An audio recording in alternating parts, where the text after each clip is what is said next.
A very good morning to the students of 11th class. Here your English teacher Miss Paramveer Kaur, and for today we are going to start with the long answer type question of chapter number 1, that is gender bias. So let us discuss the first question. Describe Sudha's life as a student at the Indian Institute of Science Bangalore. ਕਿ ਜਿਹੜਾ Indian Institute ਸੀਗਾ science ਦਾ ਬੈਂਗਲੌਰ ਦੇ ਵਿੱਚ ਉੱਥੇ ਸੁਧਾ ਦੀ life ਦੇ ਬਾਰੇ ਆਪਾਂ discuss ਕਰਨਾ ਵੀ ਕਿਵੇਂ ਦੀ ਸੀ। So answer is Sudha was doing her masters course in computer science at institute of science in Bengaluru. ਕਿ ਜਿਹੜੀ ਸੁਧਾ ਗਈ ਉਹ ਕੀ ਕਰ ਰਹੀ ਸੀ, ਉਹ ਕੰਪਿਊਟਰ ਸਾਇੰਸ ਦੇ ਫੀਲਡ ਦੇ ਵਿੱਚ ਆਪਦੀ ਮਾਸਟਰ ਡਿਗਰੀ ਕਰ ਰਹੀ ਸੀਗੀ ਇੰਡੀਅਨ ਇੰਸਟੀਚਿਊਟ ਆਫ ਸਾਇੰਸ ਦੇ ਵਿੱਚ, ਜੋ ਕਿ ਬੈਂਗਲੌਰ ਦੇ ਵਿੱਚ ਸੀ। ਐਟ ਦੈਟ ਟਾਈਮ ਉਸ ਸਮੇਂ ਦੀ institute was known as Tata institute. ਇਸ ਇੰਸਟੀਚਿਊਟ ਨੂੰ ਟਾਟਾ ਇੰਸਟੀਚਿਊਟ ਦੇ ਨਾਮ ਨਾਲ ਜਾਣਿਆ ਜਾਂਦਾ ਸੀ। It was a coed college. ਇਹ ਕਿਸੇ ਕੋਐਡ ਕਾਲਜ ਸੀਗਾ, ਮਤਲਬ ਕੋ ਐਜੂਕੇਸ਼ਨ ਕੀ ਹੁੰਦਾ ਰਿਹਾ, ਜਿੱਥੇ ਬॉयज़ ਤੇ ਗਰਲਸ ਇਕੱਠੇ ਐਜੂਕੇਸ਼ਨ ਲੈਂਦੇ ਆ। Sudha stayed at the ladies hostel in Bangalore. Sudha ਕੀ ਆ, ਜਿਹੜਾ ਲੇਡੀਜ਼ ਹੋਸਟਲ ਸੀਗਾ ਉਸ ਸਮੇਂ ਬੈਂਗਲੌਰ ਦੇ ਵਿੱਚ, ਉੱਥੇ ਉਹ ਰਹਿੰਦੀ ਸੀ। ਸੁਧਾ ਵਾਜ਼ ਅ ਬ੍ਰਾਈਟ ਸਟੂਡੈਂਟ। ਸੁਧਾ ਕੀ ਸੀਗੀ, ਇੱਕ ਬ੍ਰਾਈਟ ਸਟੂਡੈਂਟ ਸੀਗੀ।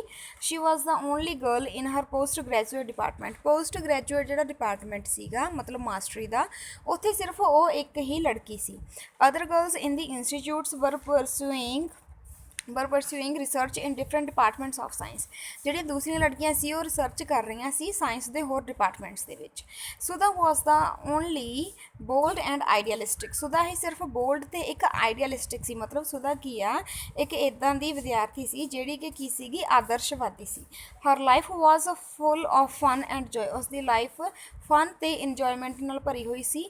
She did not no what helplessness or injustice meant till she came to know about the gender bias prevalent in the society. ਉਸ ਨੂੰ ਕੁਝ ਨਹੀਂ ਸੀ ਪਤਾ ਕਿ ਬੇਵਸ ਹੋਣਾ ਅਤੇ ਅਨਿਆਂ ਦਾ ਮਤਲਬ ਕੀ ਹੁੰਦਾ ਹੈ, ਜਦ ਤੱਕ ਉਸਨੇ ਜੈਂਡਰ ਬਾਇਸ ਨੂੰ ਸੁਸਾਇਟੀ ਵਿੱਚ ਪਸਰਦੇ ਹੋਏ ਨਹੀਂ ਦੇਖਿਆ। Her one move against this bias brought a great change in the policy of famous automobile company named Telco। ਉਸ ਦੀ ਇਸ ਮੂਵ ਨੇ ਜਿਹੜੀ ਆਟੋਮੋਬਾਈਲ ਨਾਮਕ ਇੱਕ ਫੇਮਸ ਕੰਪਨੀ ਸੀ ਉਸ ਸਮੇਂ, ਜਿਹਦਾ ਨਾਮ ਸੀ ਟੈਲਕੋ, ਉਸ ਵਿੱਚ ਇੱਕ ਬਹੁਤ ਵੱਡੀ ਚੇਂਜ ਲੈ ਕੇ ਆਂਦੀ। TELCO company started giving work to women also on its shop floor. ਜਿਹੜੀ ਟੈਲਕੋ ਕੰਪਨੀ ਆ, ਉਹਨੇ ਕੀ ਸੀ, ਜਦੋਂ ਸੁਧਾ ਨੇ ਇਹ ਗੱਲ ਕੀਤੀ ਸੀ, ਉਹਨੇ ਵਿਮਨਸ ਨੂੰ ਵੀ ਕੰਮ ਦੇਣਾ ਸਟਾਰਟ ਕਰ ਦਿੱਤਾ ਸੀਗਾ। ਜਿਹੜੀ ਸ਼ੌਪ 'ਤੇ ਜਿਹੜੀ ਕੀ ਆ ਸ਼ੌਪ ਫਲੋਰ ਸੀਗੀ ਉਹਦੇ ਉੱਪਰ।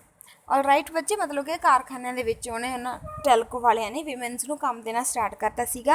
ਕਿਉਂਕਿ ਪਹਿਲਾਂ ਉਹ ਕੀ ਹੈ, ਸਿਰਫ ਮੈਨ ਨੂੰ ਹੀ ਕੰਮ ਦਿੰਦੇ ਸੀ। ਉਹ ਸਮਝਦੇ ਸੀ ਵੀ ਜਿਹੜੀਆਂ ਵਿਮਨ ਆ ਉਹਨਾਂ ਨੂੰ ਕੰਮ ਨਹੀਂ ਦੇਣਾ ਚਾਹੀਦਾ, ਉਹ ਇੰਨੀਆਂ ਵਧੀਆ ਨਹੀਂ ਹੈਗੀਆਂ, ਇੰਨੀਆਂ ਐਫੀਸ਼ੀਐਂਟ ਨਹੀਂ ਹੈਗੀਆਂ ਜਿੰਨੇ ਮੈਨ ਆ।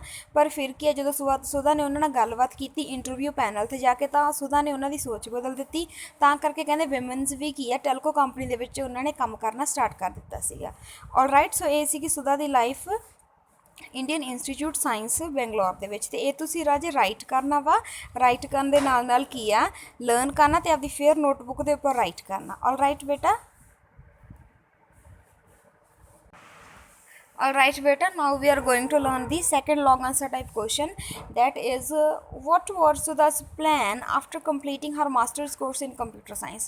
ਕਿ ਮਾਸਟਰ ਡਿਗਰੀ ਕੰਪਿਊਟਰ ਸਾਇੰਸ ਦੇ ਵਿੱਚ ਕਰਨ ਤੋਂ ਬਾਅਦ ਸੁਧਾ ਦਾ ਕੀ ਪਲਾਨ ਸੀ। ਆਨਸਰ ਹੈ ਸੁਧਾ ਵਾਜ਼ ਐਨ ਇੰਟੈਲੀਜੈਂਟ ਸਟੂਡੈਂਟ। ਸੁਧਾ ਕੀ ਸੀ, ਇੱਕ ਬਹੁਤ ਹੁਸ਼ਿਆਰ ਲੜਕੀ ਸੀ।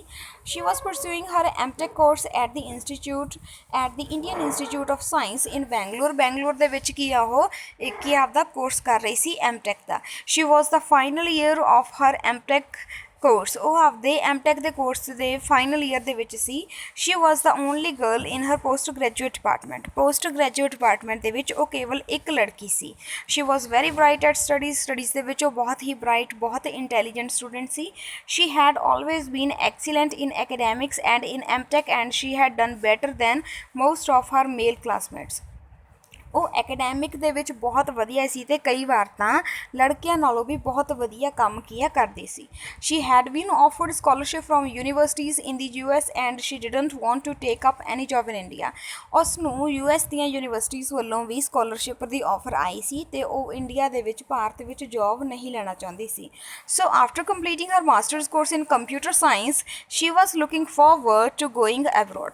ਸੋ ਆਪਦੀ ਜਿਹੜੀ ਮਾਸਟਰ ਡਿਗਰੀ ਹੈ ਕੰਪਿਊਟਰ ਸਾਇੰਸ ਦੇ ਵਿੱਚ ਕਰਨ ਤੋਂ ਬਾਅਦ ਉਹਨੇ ਫੋਰਨ ਜਾਣਾ ਸੀ। She wanted to go abroad to study for her doctorate in computer science.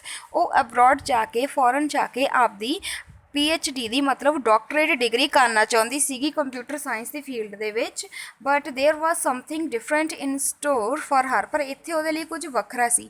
N incident changed her decision of going abroad for further studies. ਕਹਿੰਦੇ ਇੱਕ ਇੱਦਾਂ ਦੀ ਘਟਨਾ ਹੋਈ ਜਿਹਨੇ ਉਹਦਾ ਸਾਰੀ ਲਾਈਫ ਚੇਂਜ ਕਰ ਦਿੱਤੀ ਕਿ ਉਹ ਫੋਰਨ ਜਾ ਕੇ ਸਟੱਡੀਜ਼ ਕਰੇ। And also starting her career there, she got a job in the famous automobile company Telco in Pune। Pune ਦੇ ਵਿੱਚ ਜਿਹੜੀ ਬਹੁਤ ਫੇਮਸ ਆਟੋਮੋਬਾਈਲ ਕੰਪਨੀ ਸੀ ਟੈਲਕੋ ਦੀ, ਉੱਥੇ ਹੀ ਉਸ ਨੂੰ ਜੌਬ ਮਿਲ ਗਈ ਸੀ। ਸੋ ਇਹ ਕੀ ਸੀਗਾ ਰਾਜੇ ਆਪਣੇ ਕੋਲ ਜਿਹੜਾ ਦੂਸਰਾ ਲੌਂਗ ਕੁਐਸਚਨ ਆ, ਇਹ ਦੋਵੇਂ ਦੇ ਦੋਵੇਂ ਕੁਐਸਚਨ ਤੁਸੀਂ ਯਾਦ ਕਰਨੇ ਆ ਪਲੱਸ ਆਪਦੀਆਂ ਫੇਅਰ ਨੋਟਬੁੱਕਸ ਦੇ ਉੱਪਰ ਲਿਖਣੇ ਆ। Alright beta, if you have any doubt or any confusion then you can ask me at any time. God bless you beta.